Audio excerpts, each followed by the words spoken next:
In English we call this the graveyard slot, which, I don't know, I had a quick look on Google. It's something like turno di notte, I don't know, is that right?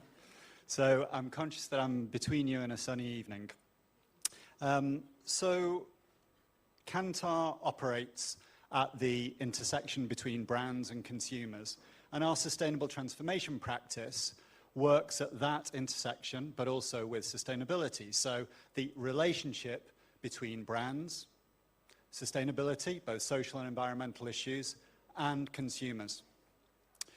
And now, why this is so important, we've talked about this in various sessions today. But Kantar, we talk about being in an era of disruption. So if you think back to the 2 decades before 2008 and the financial crisis, economists called that the Great Moderation. Nothing seemed to happen from an economist's point of view.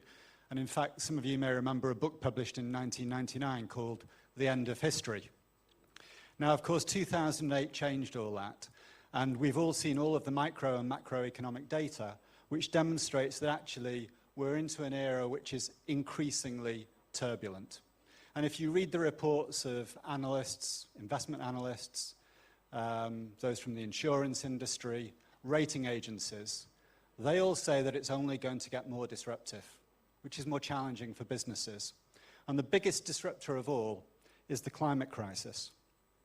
And so that's why you get quotes like this. So Mark Carney, the former governor of the Bank of England and the Bank of Canada, and now the UN Special Envoy for Climate Action and Finance, saying if some companies and industries fail to adjust to this new world, they will simply fail to exist. Now, if I had more time, I would pause to let that sink in. Many of our clients are starting to realize this, and we'll come on to a study very shortly where we'll hear more about that. So it's not surprising either that in the annual CEO survey conducted by Accenture and the United Nations Global Compact, that basically all of the CEOs of the world's largest companies say that sustainability is critical to their future success. And that's from both a risk and an opportunity perspective, as we'll come on to talk about. Now, what I'm really here to talk to you about is a study that we've just conducted called Sustainable Marketing 2030. 2030, obviously, because of the goals that we need to reach by 2030 and the 1.5 ceiling. Now, Kantar is the official sustainability partner of the World Federation of Advertisers, which, as you know, is the umbrella organization of corporations across the world. And in 2021, the WFA conducted a piece of work looking at sustainability and marketing. And what they found, surveying all of their members across the world, was that sustainability was the #1 challenge that marketeers felt that was top of the list for them. And they also felt that it would be top of the list in 5 years' time. So we then wanted to pick that work up in 2023 and build off it. So what we did is we created a study architecture where we interviewed a bunch of people in what we call vision interviews. And then we created a hypothesis and a framework which we then took to a quantitative global survey. So what you see here are some of the great CMOs that we spoke to in various organizations across the world.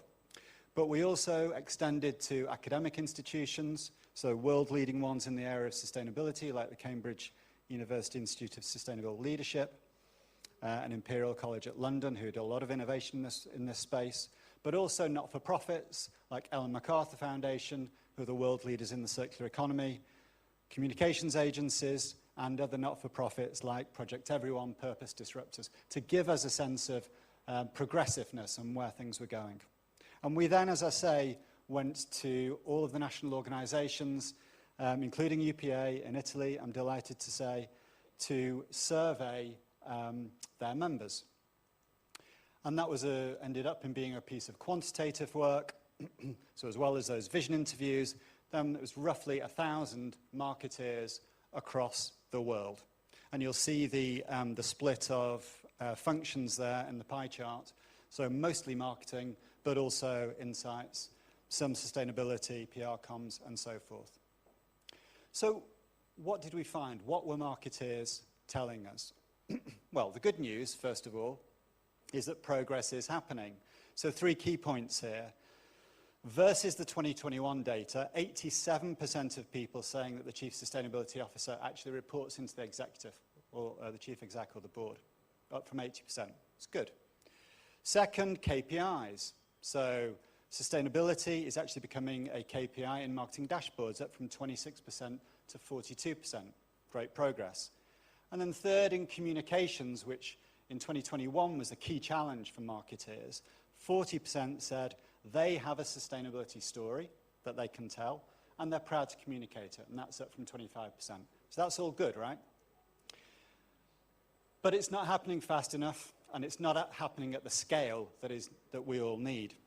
So if you look on the right-hand side of this chart, what you see is, make sure I don't fall off, 2021 at the top there, 29% of respondents in 2021 said that their organizations were well advanced on the sustainability journey.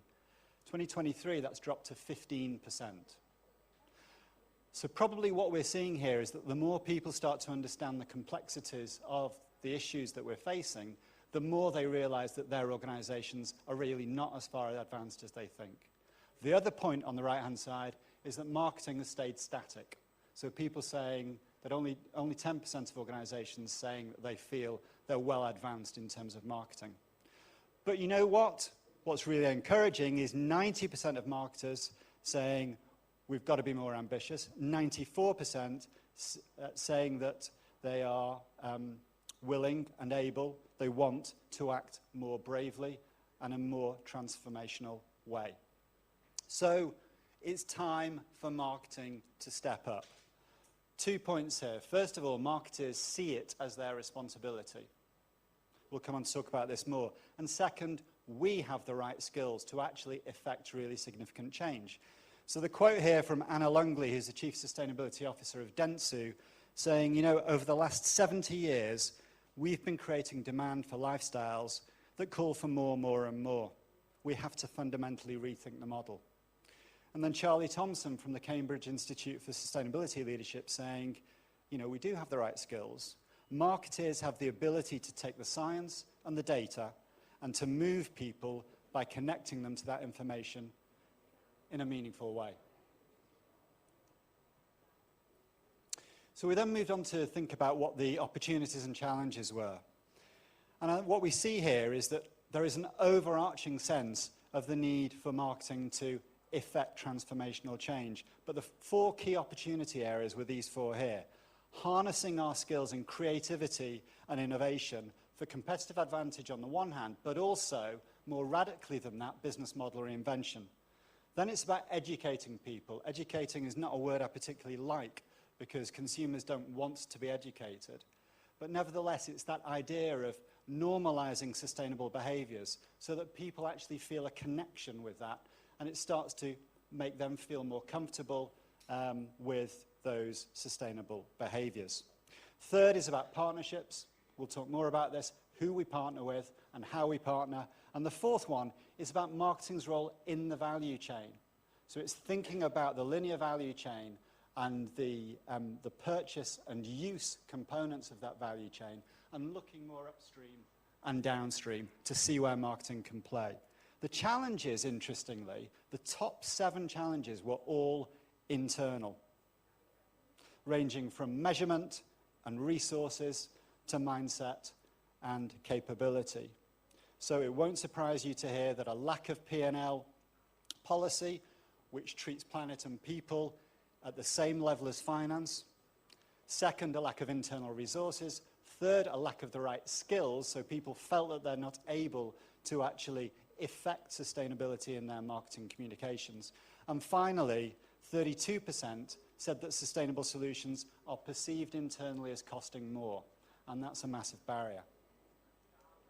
There were some regional differences which we won't have time to go into all, but just if we focus on Europe there, top right, The key top two there for the European marketeers was the lack of standardized P&L policies in this space, and second, the lack of alignment of internal resources.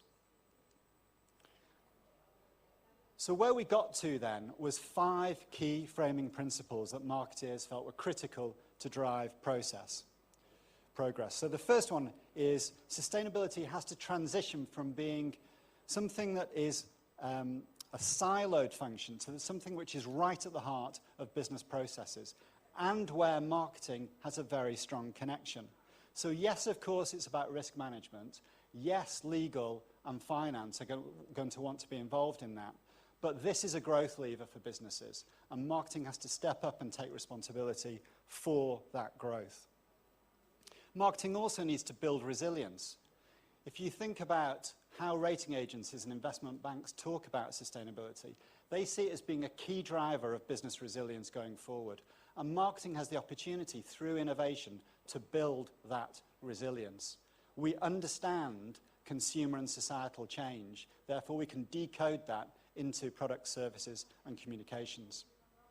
The third is about collaboration and partnership. These are clearly massive issues, and individual organisations can't solve them on their own. So rethinking how we partner, even into what some people called pre-competitive and pro-competitive behaviours. Fourth is about communications. So I talked already about the normalisation of sustainable behaviours, but the other concern, I'm sure many people in the room feel this as well, is worry about greenwashing. So how do we start to really, in effect, go back to marketing basics and think about rooting claims in product truths that are rooted in the broader value chain? And finally, really thinking about how we measure value and building in so-called externalities. So where that all leaves us with is this idea that we've termed circular marketing. So if we look on the left-hand side here, typically a linear value chain with marketing really focusing on purchase and use. But actually, as Jane Wakely, the CMO of PepsiCo, points out, marketing needs to, if not drive the entire value chain, certainly needs to have an understanding of those components in order to be able to start to develop the products and services and start to develop the communications in a way which seem genuine and authentic and start to drive growth. As she says, as marketeers, we need to understand the full value chain of our products and brands, not just the consumer benefit. So in the last 5 minutes, I'll just talk through the circular marketing framework that we developed. It will be very quick and more than happy to talk in more detail. So it comprises 5 levers of change: sustainability first, radical innovation, transformative relationships, creativity into action, and value redefined. So sustainability first. I've talked already about the fact that having a CSR or sustainability function which is somewhere down the corridor, which doesn't interact with the rest of the business, and certainly marketing and communications, has to be a massive mistake. If you think back to the chart where we had those organisations which were well advanced on the journey, well, we categorised businesses according to being advanced, the top 2 areas, versus starters. Those organisations which were advanced scored relatively higher on 3 key issues on this lever. First, the contribution of sustainability to brand is clearly articulated in the organisation. Second, brand priorities drive action. And third, there is a good understanding amongst the marketing community of the broader value chain. So they overscored, overperformed on those metrics. Second is radical innovation. So back in 2021, the most important lever for marketeers was communication. This year, the top 2 were innovation. So what we called innovation for competitive advantage and business model reinvention. Those were numbers 1 and 2, ahead of communication. Now, there are 2 major impacts for this. First of all, as I've said, through innovation, normalising behaviours, not just communication, but developing products and services, developing propositions where sustainability is actually complementing category drivers. And secondly, really linking the value chain with consumer and commercial opportunities. So working with our colleagues in distribution and sourcing and production to really start to craft propositions which are going to land meaningfully with consumers. Third is about transformative relationships. So I think there's the feeling expressed overall that we need to rethink how we collaborate both internally and externally. Some of this is best practice partnerships, so moving from transactional relationships to thinking about a shared mission with our partners and thereby reaping the rewards of acceleration, savings and greater revenues.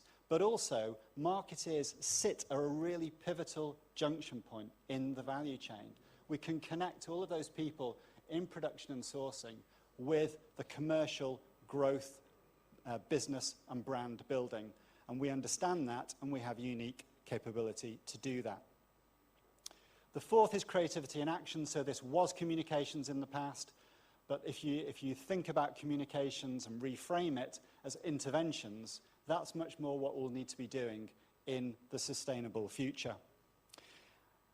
2 points here. So I've mentioned changing, normalizing sustainable behaviors. 71% of the advanced companies talked about framing communication with a vision of what sustainable living looks like.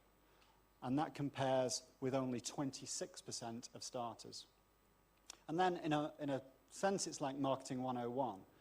But for the advanced businesses, 73% were rooting their propositions in truths about the value chain, and secondly, related to communications regulation, versus only 31% of starters. So those starter organizations have got to be worried about being accused of greenwashing because they're not rooting propositions in product truths and they're not taking account of communications regulation. And my final lever here is all about value redefined. Now, clearly, there is a lack of standardization of metrics at the corporate level. And so some marketeers worry about that. How can I create metrics that include people and planet when that hasn't been agreed at the corporate level? But the most progressive CMOs are telling us that marketeers have the opportunity to get ahead of the game here. There is regulation coming in. There's ISSB in North America. There's the EU taxonomy, which is very soon. It's this year. So corporations are going to have to change. And marketeers should get ahead of this rather than trail it. So that's at the corporate level. Where we are trailing is at the individual level. And what we heard from marketeers is that only 42% of the advanced companies have actually got sustainability built into their individual targets. And that is the lowest scoring attribute. So a lot of work to be done there. Final slide from me. What does the sustainable transformation practice do?